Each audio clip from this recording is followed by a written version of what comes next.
Welcome to our kufatec sound generator installation video for the 2020 Transporter T6.1. On this vehicle, the only location, the easiest location should I say, to mount the generator was where the rear diff would be. You could remove this plastic panel here and mount the generator under there. There is sufficient space, but as you can see, you've got your exhaust on this side, there's no space there. Full-size spare wheel, no space there. This vehicle has the factory tow bar, so not a lot of space there.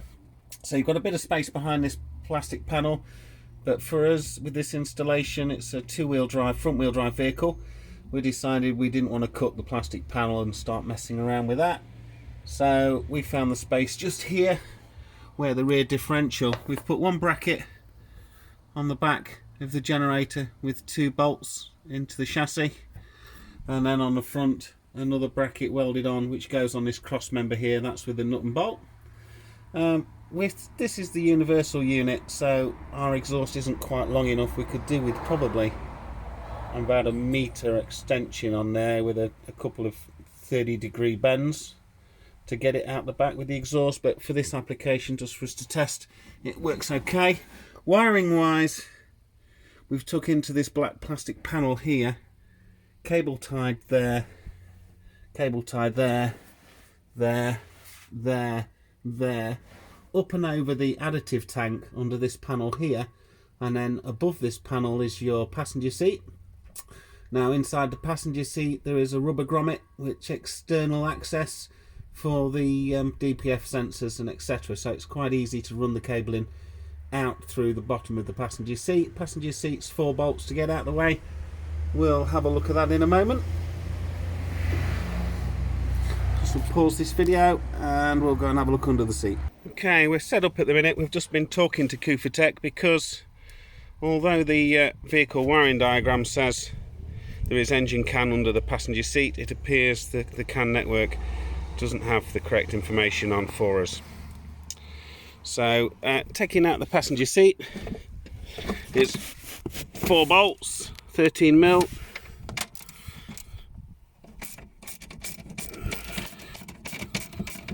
We'll just pause this. 2 more 13mm bolts at the back of the seat.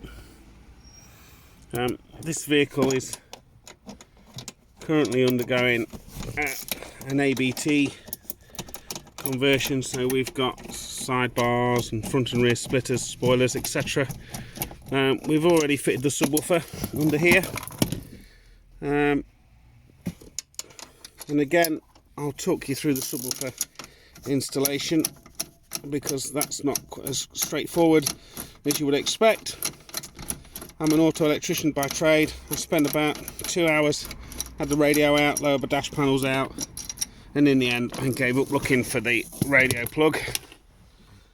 I had to run that directly to the speakers. I'll just pause this while we lift the seat out of the way. Okay, so under here, if we lift this subwoofer out of the way, there's a piece of carpet under there with a rubber grommet, so you can run your cable for your kufatec sound generator. I've mounted the module down here, just sticky padded that onto the side, and again a sticky pad on the back of this, and that slots in there and sticks in there quite nicely. You have to move this out of the way when you're doing your subwoofer installation because there isn't enough room to get the back panel on for the sub in this installation. Earth point down there under a seat bolt, main power down there, it is fused, and then on this one I ran the accessory cable for the subwoofer, which I've also used for the kufatec all the way to the front. So under this panel here, up here under the carpet, speaker connections for the subwoofer. It's just as easy to pop this cover off, pull the sock out, it's actually got a sock, pull it right the way out, unzip it, pick your speaker cables up inside there. We'll come back to that in a minute. I'll show you where to pick those up. So run the cable all the way around the back of the dash, across the back of the centre, up across the back of here and across there. You can see the blue and white there, it's just cable tied, and that goes to the fuse box. That's where we've picked up our ignition supply. Next step, because unfortunately even though these two show us engine CAN on the wiring diagram, they don't have, according to kufatec, they don't have the sufficient information for the RPM and speed, so we're going to have to go up to the clocks and see if we can pick another can up there. I'll just pause this a minute, show you how to get to the clocks. Okay, access to the clocks. This panel here, I've loosened it already. It is very, very tight.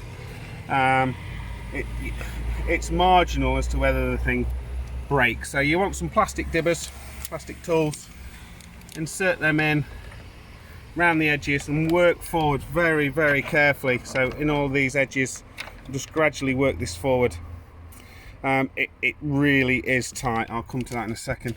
If you come to the top of the cowling, little screwdriver in here, just release this, release that off, and then once you've got this clock released, this surround, you can pull that forwards and then lift the whole thing out.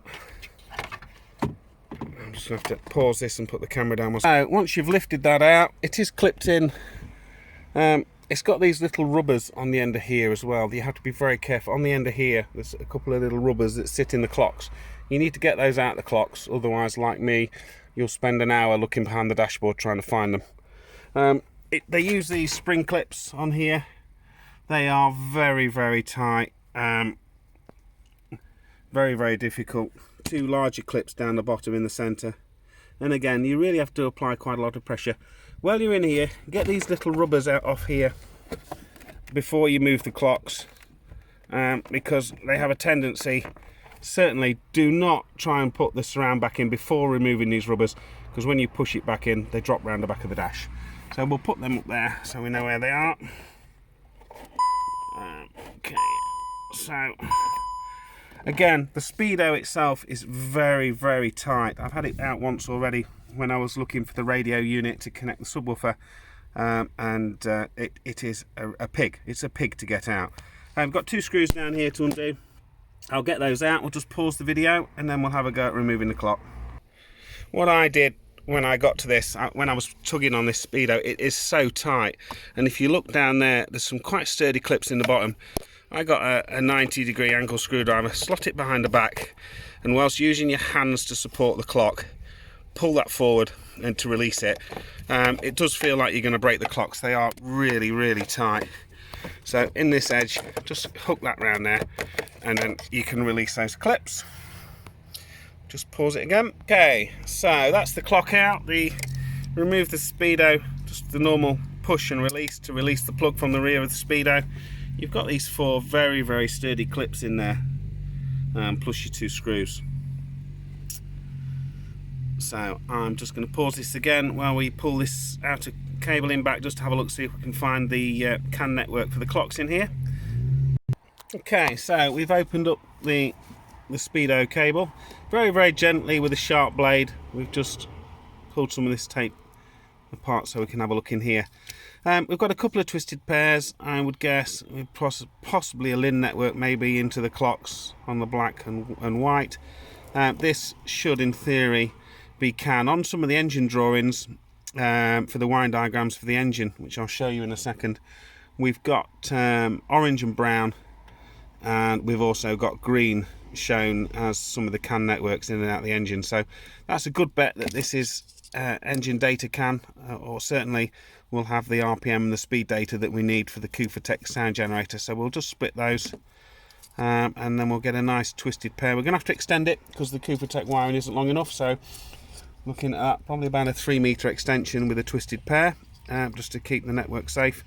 We'll get that extension piece made. I'll just pause this for the time being, and then we'll run it to the kufatec and see if we have any sound. Okay, so we've made our twisted pair. For those of you that don't know, with CAN networks you're dealing with low voltage, high speed signals. The idea is when electricity is passed through a cable, it creates an electromagnetic field around the cable.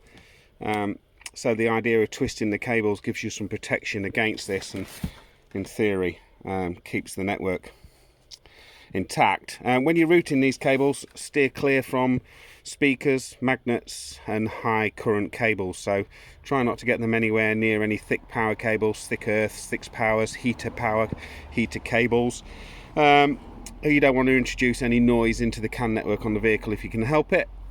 So I've just made this twisted pair. It is high quality copper, low oxygen copper cable, which is sufficient to pick the CAN network up for the kufatec, and I've twisted them myself just for a bit of added protection.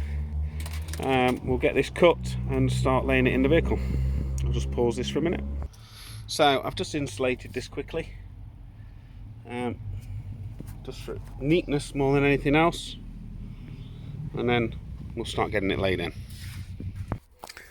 Okay, so we've run the twisted pair up. I've chosen the left hand side of the dashboard, and we've gone down on the left hand side, down there and around the back of there. I didn't want to come down the right hand side because we've got the fuse box, and when you look under here we've got some heavy cables, some power main power into the fuse box there, so trying to avoid running the CAN network next to any heavy cables.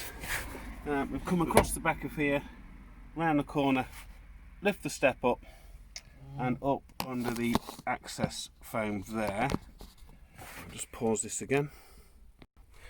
When you remove the subwoofer and lift the seat out of the way, you can actually see the grommet there, which goes out through the floor. And you can also bring your CAN network cable or your power cables up through that way as well. Lift the step out and release the carpet so you can get round. There's my speaker cable for the subwoofer, and I'll show you that shortly. The cable, the diagrams we got from Volkswagen would suggest that the coupling in the left seat box is powertrain CAN, high and CAN low, which is this coupling here. And again, it shows from the main engine ECU your various engine CAN networks into your various modules going onto the line, into this line, and then into this plug. But we don't have the relevant information on that, so we'll come back to the clock CAN. Okay, so I phoned a friend who sent me another diagram of the engine CAN network, and it's showing green as CAN high and green and brown as CAN low, which is the same as the colours we've got at the Speedo. So we'll make that connection up there and see how we get on. Okay, so green according to the diagram is CAN high, so we've connected the yellow to the green and the black to the orange and brown. I'm going to tape these up and put the Speedo back in before we start the vehicle, just to see if any problems with coding or fault codes, things of that nature. And again, on this end we've connected the black and white to the yellow and the black and yellow to the black, which should be CAN high and CAN low into the kufatec.